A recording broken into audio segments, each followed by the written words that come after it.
The Felix Creek Forest Service Road isn't just off the beaten path.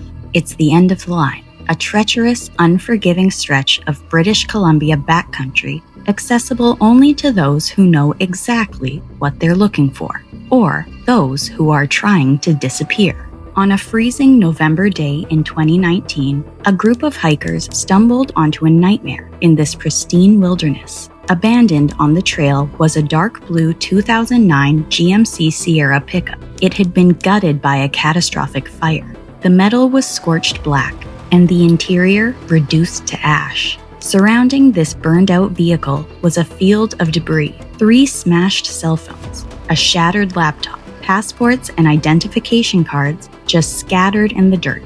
At first glance, it looked like a tragic accident, but was it? Or was this a heavily staged scene of deliberate destruction? Because the most chilling detail wasn't what was left behind in the ashes, it was who was missing. 26-year-old Marshal Iwaasa.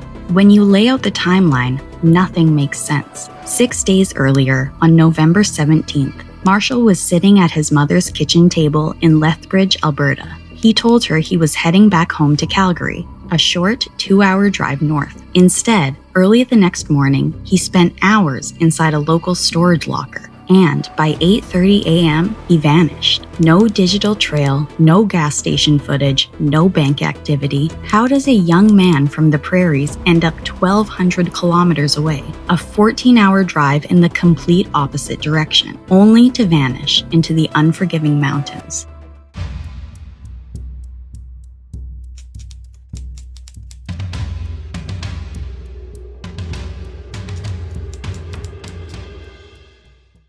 Marshal Iwaasa was a former high school football and rugby player, a dedicated, disciplined bodybuilder. Standing 5'11" and weighing a solid 170 pounds, he was strong and capable, not the kind of target you'd pick for a random abduction. He loved the outdoors, but his wilderness was familiar territory, camping with friends or family in places he actually knew, not the rugged, unforgiving backcountry of Pemberton, British Columbia, a 14-hour drive away.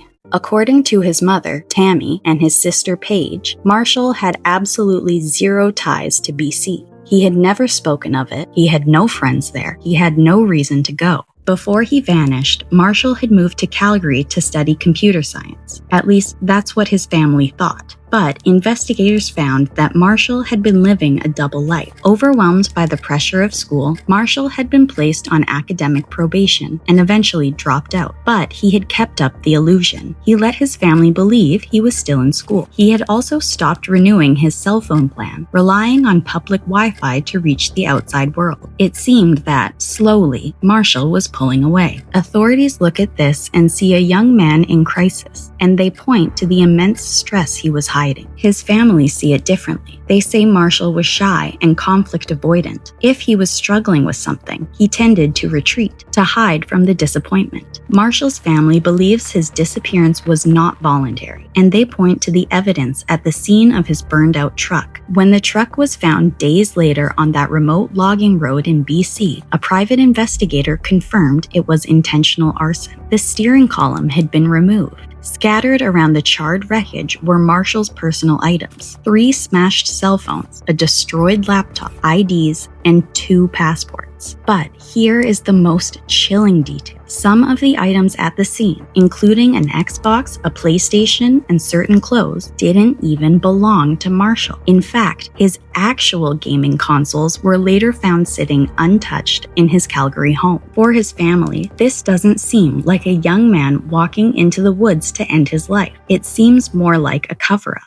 Sunday, November 17th, 2019. Marshal visits his mother, Tammy, in Lethbridge. He's wearing a green hoodie, black pants, red high-top sneakers, and a gray toque. He spends the evening fixing her computer. To his mother, it's a normal, quiet night. Around 11 p.m., he tells his mother he's heading to a local storage locker to retrieve some equipment before driving back home to Calgary. He walks out the door and climbs into his dark blue 2009 GMC Sierra. He never makes it to Calgary. Security logs reveal that Marshall spent that entire night at the storage facility. Locked out by the 11 p.m. gate closure, he sat in the dark, punching in his code for hours. He finally gained access just after 6 a.m. on Monday, remaining in the compound until 8:30 a.m. After that, he drives straight into a mystery. The distance from that industrial park in Lethbridge to the remote backcountry of Pemberton, British Columbia, is a 1,200-kilometer journey. It's a 14-hour haul through the heart of the Canadian Rockies. It's a trip that demands fuel, it demands stops, it demands human interaction. Yet, there is nothing. No highway CCTV, no gas station receipts, not a single digital footprint. His bank accounts remain frozen in time, untouched since November 15th, 2 days before he last saw his mother. If he drove that truck, how did he buy gas? How does a full-sized dark blue pickup truck cross provincial lines entirely unseen? We don't even have footage of him leaving Lethbridge. And by the time investigators finally pulled the security logs from that storage facility, the footage that could have held the answers had been recorded over. 6 days of silence went by before hikers finally found the truck. They took photos of the scene, but because of how isolated it was, it took the RCMP 2 full days to actually get there. And when investigators compared the hikers' photos to what was in front of them, the scene had changed. So someone, in the dead of winter, deep in the backcountry, went back to that debris field during that 48-hour window. Why? To grab something valuable they left behind? Or maybe to sterilize the scene? The official search was massive. Helicopters, drones, 8 highly trained cadaver dogs scouring the woods and waterways. They didn't find Marshall, but what they did find raises even more questions. Scattered along a trail leading away from the truck, searchers found pieces of his clothing. They found his ID,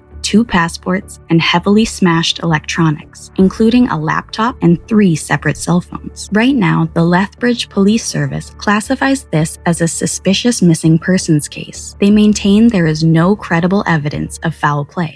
And then there's the truck. The tires removed. The stereo gone. And strangely, the steering column was missing. Why would you remove a steering column? You would take it to destroy touch DNA to cover your tracks. Could this have been a random carjacking? Police say there's no blood and no sign of a struggle. Plus, car thieves don't drive stolen trucks 14 hours across the country, raising their risk of getting caught just to burn it in the woods. Marshall's financial trail stopped 2 days before he vanished. Whoever drove that truck 700 miles to Pemberton never used a bank card for gas. They were a ghost on the highway. There was zero footage capturing the journey. Which brings us to a darker, much more terrifying possibility, the theory of the illicit courier. Did Marshall's hidden stress have nothing to do with secretly dropping out of college and everything to do with a dangerous criminal underworld? Just hours before he vanished, Marshall spent the entire night trying to get into his locked storage unit. When the gates finally opened at 6 a.m., he stayed for 2 hours, but took absolutely nothing out. Was he looking for something, or was he waiting for something? The debris field surrounding his truck was littered with his active and expired passports, alongside 3 smashed cell phones. This is the standard tradecraft for illicit logistics. Discarded in the dirt were the shells of an Xbox and a PlayStation. The internal hardware had been completely hollowed out, a known smuggler's trick to move narcotics or cash undetected.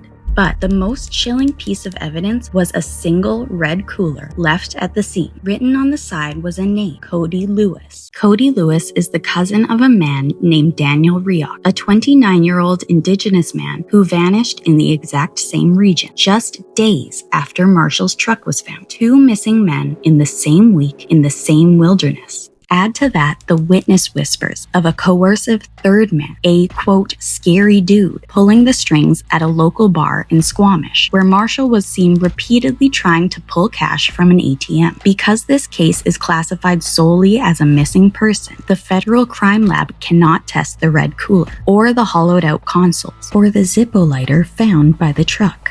The clues are just sitting in evidence lockers. And the truck, the final physical link to Marshall, in late 2023, it was hauled out of the backcountry and chopped into pieces. The authorities called it environmental cleanup. The family called it the destruction of a crime scene. Today, Marshal Iwaasa has been missing for over 6 years, but his mother Tammy and his sister Paige and the 16,000 members of the Find Marshy movement refuse to let him be forgotten. Marshal was a young man who fixed his mother's computer on a quiet Sunday night, who walked out the door in red high tops and simply vanished into the fire and the pines. Was Marshal running from his own struggles, or did he drive straight into a trap? If you have any information regarding the disappearance of Marshal Iwaasa or Daniel Reoch, you are urged to contact the Lethbridge Police Service, the Sea to Sky RCMP, or Crime Stoppers.